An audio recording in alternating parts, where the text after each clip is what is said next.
नमस्कार, न्यूज मंच देख रहे हैं आप और मैं हूं विशाल वैभव। बदलो बिहार महाजुटान की जो रैली है वो आज पटना के गांधी मैदान में आयोजित की गई है और इस दौरान समस्तीपुर के विभूतिपुर प्रखंड से तमाम लोग यहां उपस्थित हुए हैं और हम जानते हैं कि क्या कुछ जो है इनकी मांगे हैं। चूँकि लगातार जो है सरकार पर विपक्ष जो है सवाल उठाता रहा है और ऐसे में जो आज बदलो बिहार महाजुटान रखा गया है, आखिर ये किस तरह का बिहार बदलना चाहते हैं ये हम जानने की कोशिश करते हैं। बने रहिए न्यूज मंच के साथ।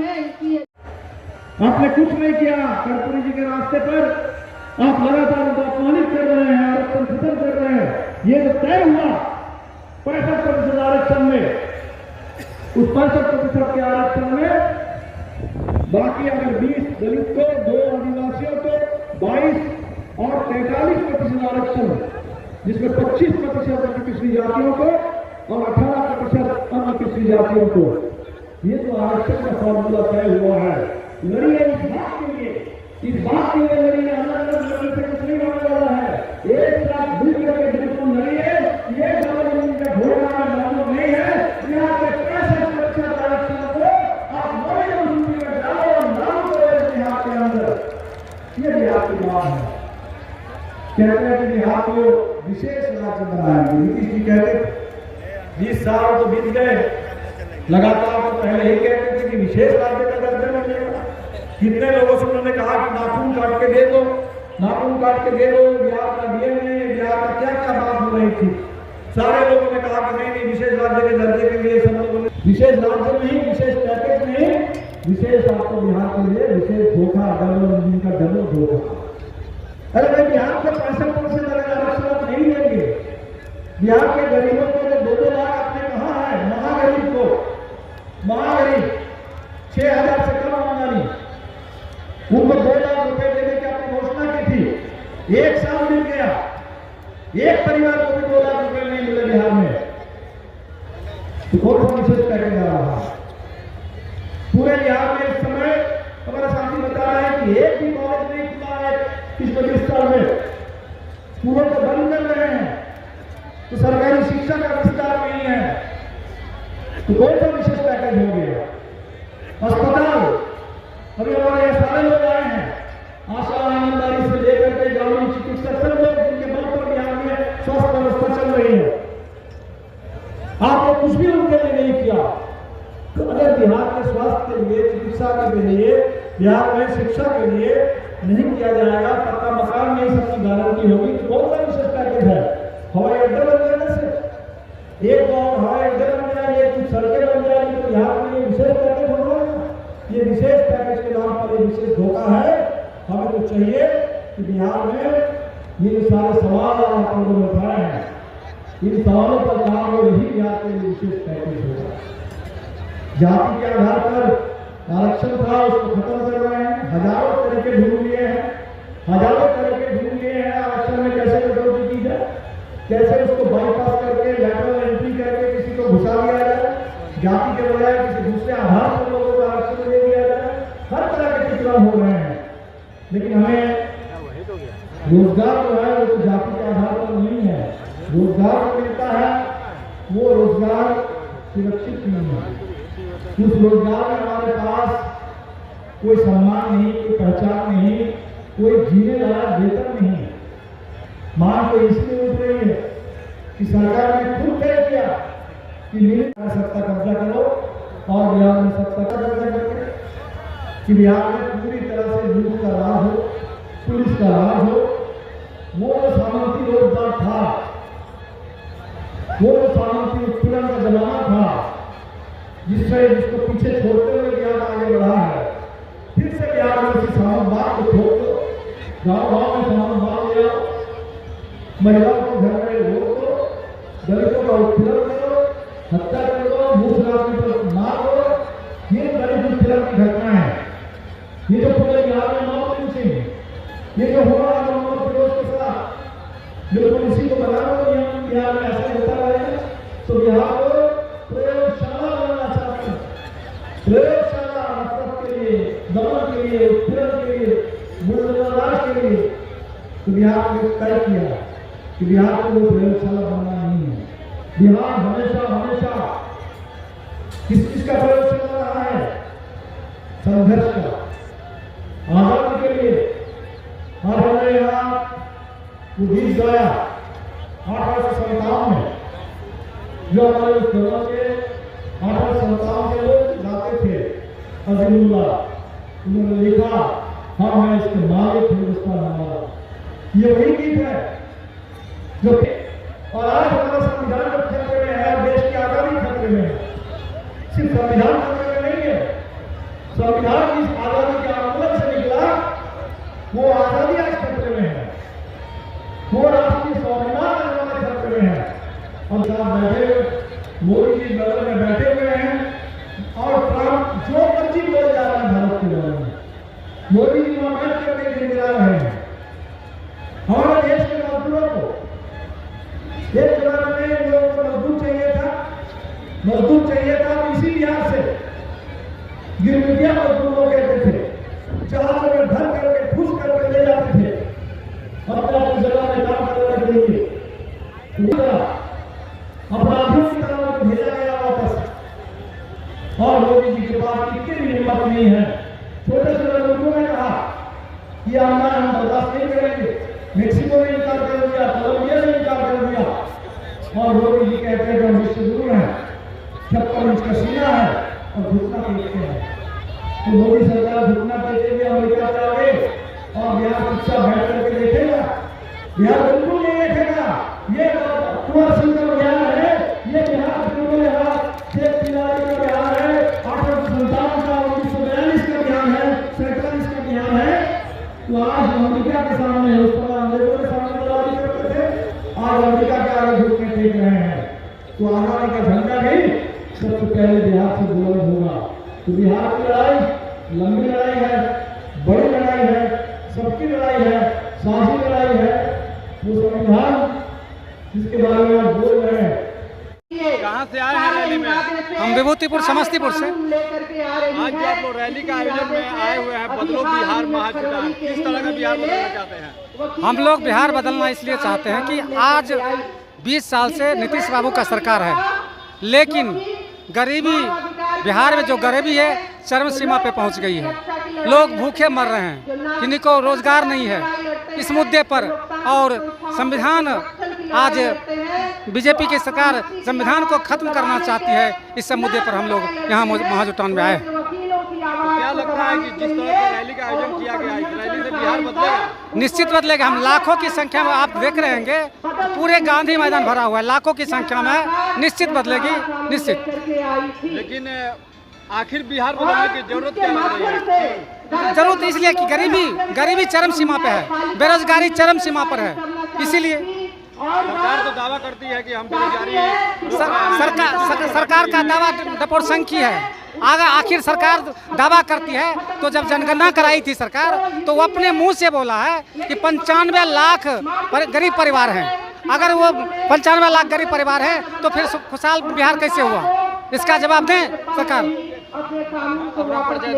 मेरा नाम राम कुमार चौरसिया।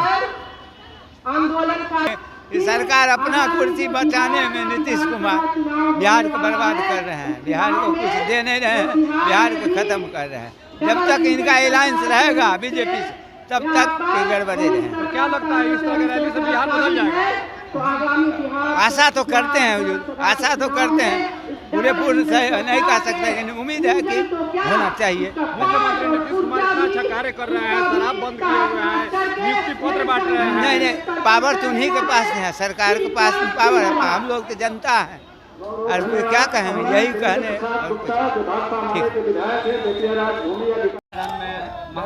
कैसर साहब आयोजन किया गया, क्या कहिएगा? ये बिहार को बदलने का ऐलान है और इस ऐलान को करने के लिए 200 से ज़्यादा जन संगठनों के लोग, उनके प्रतिनिधि, उनके कुछ समर्थक आए हुए हैं। वो सब ने मिल करके जो दिल्ली और पटना की सरकारें हैं, जो तमाम ठेका कर्मी हैं, मानदेय कर्मी हैं, प्रोत्साहन राशि पर रहने वाले लोग हैं, जो यहाँ के किसान हैं, मजदूर हैं, जो छात्र नौजवान हैं, तो सबके साथ एक शोषण का व्यवहार, धोखाधड़ी का व्यवहार जो दिल्ली और पटना की सरकारों ने किया है, तो लोग अपने अपने हक अधिकार की मांग को अलग अलग भी लड़ते रहे हैं। और आज एकजुट होकर के ये सभी को एहसास हुआ है कि बिहार में बिना सरकार को बदले हुए हमारी मांगें नहीं पूरी होंगी, हमारे अधिकार पूरे नहीं होंगे, इसलिए बिहार को बदलना होगा। तो ये बिहार को बदलने की साझा लड़ाई है और इसका लोग ऐलान करने के लिए इस महाजुटान में आज जुटे हैं और इसका संकल्प ले रहे हैं। क्या लगता है 2025 में जो विधानसभा चुनाव जो होने वाली आपकी सरकार अगर आती है सत्ता में, तो क्या लगता है जो बेरोजगारी जो चरम सीमा पे, महंगाई चरम सीमा पे है, क्या सुधार होगी? महंगाई तो एक केंद्र सरकार का विषय है, लेकिन इसमें जितनी बातें केंद्र सरकार से जुड़ी हुई है, जैसे आशा से लेके आंगनबाड़ी से लेकर के तमाम इस ढंग के जो मानदेय पर प्रोत्साहन पर रहने वाले लोग हैं, रसोइया हैं, तो उनकी मांगें तो दिल्ली से जुड़ी हुई हैं और वो दिल्ली के आधार पर राष्ट्रीय योजनाओं के तहत है। तो ये बिहार में निश्चित ही जब सरकार बदलेगी तो केंद्र की सरकार पर भी इसका दबाव बनेगा और बिहार जब बदलेगा तो केंद्र भी बदलेगा, ये तय है। अभी केंद्र को लोगों ने जो वहाँ उनकी सरकार है वो एक तरह से बैसाखी पर चल रही है, तो थोड़ी सी और अगर परिश्रम लोग किए होते पूरे बिहार के लोग, तमाम जगहों के लोग, तो अभी इस सरकार से मुक्ति मिल गई होती जो दिल्ली की सरकार है। तो बिहार में जब हक अधिकार की लड़ाई तमाम तबकों की जब आगे बढ़ेगी, बिहार बदलेगा तो केंद्र भी बदल जाएगा और केंद्र बदलेगा तो बहुत सारे हक अधिकार की मांगें भी पूरी होंगी और जो राज्य सरकार के स्तर पर जो मांगे हैं वो भी पूरी होंगी। विधानसभा का सत्र चल रहा है और कल बजट भी आने वाला है, क्या कुछ कहेंगे सर? बजट तो राज्यपाल का अभिभाषण हुआ, राज्यपाल के अभिभाषण में पूरा झूठ का पुलिंदा पढ़ा गया और उसमें चाहे यहाँ मनरेगा मजदूरों को काम देने की बात हो, जो मनरेगा में कटौती की गई है इसकी कोई आलोचना इसमें नहीं हुई, बल्कि उसको उन्होंने पढ़ा जो स्वास्थ्य संबंधी सुविधाएं हैं, जो किसानों के बाढ़ और सिंचाई से जुड़ी हुई समस्याएं हैं उसके समाधान के लिए हो, या यहाँ के छात्र नौजवानों को रोजगार देने के मामले में हो, तो ये तमाम जो मामले हैं तो उस मामलों में जो बजट है वो एक तरह से जो अभिभाषण है, बजट का अभिभाषण जो राज्यपाल ने कल जो दिया, तो हम समझते हैं ये पूरा झूठ का पुलिंदा है और उसी आलोक में बजट भी पास होगा, वो लोग पेश करेंगे। तो हम समझते हैं कि यदि बजट इसी रूप में आता है तो हम लोग उसका पुरजोर विरोध करेंगे, जो किसानों, मजदूरों, आम जनता के पक्ष में नहीं हो, जो ठेका मानदेय प्रोत्साहन कर्मियों के पक्ष में नहीं हो, उस बजट का हम विरोध करेंगे। सर, मुख्यमंत्री नीतीश कुमार के बेटा निशांत कुमार के राजनीति में आने की बातें कही जा रही है। अब मुख्यमंत्री जी जो बातें बोल रहे हैं तो एक तरह से बिहार को विशेष राज्य का दर्जा तो नहीं मिला, तय बात है, और जो बिहार को विशेष फंड देने की बात आई तो उसमें कुछ हवाई अड्डे बनाने की बात हुई जो बाद में अडानी अंबानी जैसे लोगों को दे दिया जाता है। तो और हम समझते हैं कि बिहार के जो बुनियादी सवाल हैं, शिक्षा के सवाल, स्वास्थ्य के सवाल, रोजगार के सवाल, भूमि सुधार के सवाल, बिहार में जो दाखिल खारिज से लेकर के परिमार्जन में भ्रष्टाचार है, गरीबों की कोई पक्का मकान वाली योजना है तो उसमें भी लूट चल रही है, माइक्रो फाइनेंस कंपनियों का जो पूरा कर्ज के जाल में महिलाएं फंसी हुई है, तो ये तमाम चीज़ों पर तो वो कुछ नहीं बोल रहे हैं। तो इस लिहाज से हम समझते हैं कि ये सरकार पूरी तरह से बोझ बन गई है, जो डबल इंजन की सरकार है, और इस बोझ को लोग उतार फेंकना चाहते हैं। आज जो है बदलो बिहार महाजुटान रैली में आए हैं, किस तरह से बिहार को बदलेंगे आप लोग? बिहार को बदलने की स्थिति जो है, जो अभी किसान, मजदूर, छात्र, नौजवान की स्थिति आपने देखा, आपने सुना भी होगा, जो मध्याह्न भोजन वाला का है, जो दैनिक मजदूरी करने वाले के है, तमाम निम्न वेतन भोगी लोगों का जो स्थितियां हैं, आशा बहू का है, आंगनबाड़ी सेविका का है, विभिन्न तबके के लोगों का वो दयनीय स्थिति में गुजर रहा है। सरकार जो है वो न्यूनतम मजदूरी तय की है, और वो न्यूनतम मजदूरी भी देने के लिए तैयार नहीं है। लोग त्राईमाम में उनको न्यूनतम मजदूरी नहीं मिल रहा है। 1650 रुपया मध्याह्न भोजन वालों को खाना बनाना पड़ रहा है। ये बिहार की स्थितियां हैं। आज बिहार में वृद्धावस्था पेंशन 400 रुपया है, जबकि बगल में झारखंड में वृद्ध लोगों के लिए 2500 रुपया मिलता है वृद्धावस्था पेंशन। और 400 रुपया में बिहार में अगर च्यवनप्राश अगर कोई खरीदेगा वृद्ध लोग, तो वो च्यवनप्राश भी नहीं मिल पाता है। तो ये बिहार की जो विचित्र विडंबना है, जो संविधान विरोधी बातें हो रही है, रोजी रोटी और कपड़ा, मकान, स्वास्थ्य, चिकित्सा, वो तमाम चीज़ पर हमला हो रहा है परोक्ष रूप से।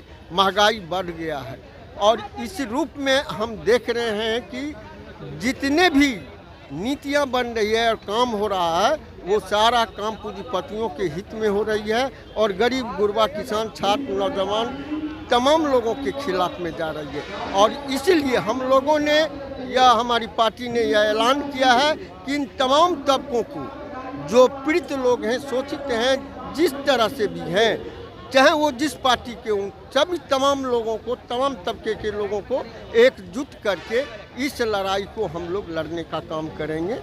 ये इस रूप में अगर हम लड़ते हैं तो निश्चित रूप से जो शोषणकारी तत्व है उस पर हम अपना जीत दर्ज कर सकते हैं, उसको हम भगा सकते हैं और इस रूप में हम बिहार को बदल सकते हैं, उसकी खुशहाली को ला सकते हैं, यहाँ की ज़िंदगी में खुशहाली आ सकती है। अपना परिचय दे दीजिए। मेरा नाम उमेश कुमार हुआ, भाकपा माले जिला सचिव, समस्तीपुर राज्य कमेटी के सदस्य। कोई युवा लोग हैं, क्या कुछ कहेंगे जिस तरह से आज रैली के माध्यम से बिहार बदलने की बात कही जा रही है? जी, आज हम लोगों ने यही सारी सवालों के लेके, और जो अभी देख रहे हैं कुछ दिनों से छात्रों के किस तरह से उसकी आवाज़ों को कुचला जा रहा है। बिहार में बीपीएससी की मामला अभी करंट में चल रही है और बीपीएससी के मामलों में देख रहे हैं कि किस तरह से छात्र अपनी सवालों के लेके अपनी बोर्ड के पास जाते हैं, बीपीएससी बोर्ड के पास, तो वहाँ पे उनकी आवाज़ नहीं सुनी जाती है और उसको लाठियाचार्ज किया जाता है वो कड़की की ठंड में। उसका कई महीनों से ये आंदोलन चल रही है। बिहार में जगह जगह पे आंदोलन हो रही है, गांव सिकवा में आंदोलन हो रही है, छात्र नौजवानों ने अपनी बात को रख रहे हैं, लेकिन नीतीश कुमार ने अभी तत्काल में पूरे बिहार में प्रगति यात्रा निकाले हैं, पूरे जिला में प्रगति यात्रा से भ्रमण किए हैं, लेकिन कहीं पर छात्रों की बात नहीं सुना गया है। छात्रों की बात के सुनने की जगह पर उनके ऊपर लाठियाचार्ज किया जा रहा है, कुचला जा रहा है, कई जगह जेल में बंद कर दिया गया है। तो ये पूरे बिहार की दुर्दशा है, नौजवानों की दुर्दशा है। जो बिहार की एक रीढ़ होती है नौजवानों ने, बिहार के देश की रीढ़ होती है नौजवानों ने, और शिक्षा सबसे बड़ी चीज़ है जो उसको एक साइड किया जा रहा है, गरीबों से वंचित किया जा रहा है। अब शिक्षा के लिए जा रहे हैं तो उस पर अब लाठियाचार्ज किया जा रहा है, और अब अंधविश्वास में जा रहे हैं तो आप पर फूल माला बरसाया जा रहा है। ये बिहार की दुर्दशा है। तो इसके लेके आज भाकपा माले ने एक खुला मंच जाहिर किया है। इसमें तमाम शिकवे, तमाम लोगों को, तमाम चीज़ जो गरीब, जो ये मजदूर वर्ग के हैं, किसान के हैं, और आप कहते हैं ये महिला के हैं, ठीक है, ये तमाम लोगों के जो हैं, ठीक है, सभी को एक मंच पर साझा किया गया और यहाँ से एक बहुत बड़े लोगों को इकट्ठा किया गया है और बोला गया कि ये जो सरकार है, जो छात्र विरोधी, नौजवान विरोधी, महिला विरोधी, इनके लिए एक जोरदार लड़ाई लड़ा जाएगा और इस विधानसभा चुनाव में ये दिखने के लिए मिलेगा। अपना परिचय दे दीजिए। दीपक यदुवंशी, आयशा, जिला पदक, समस्तीपुर।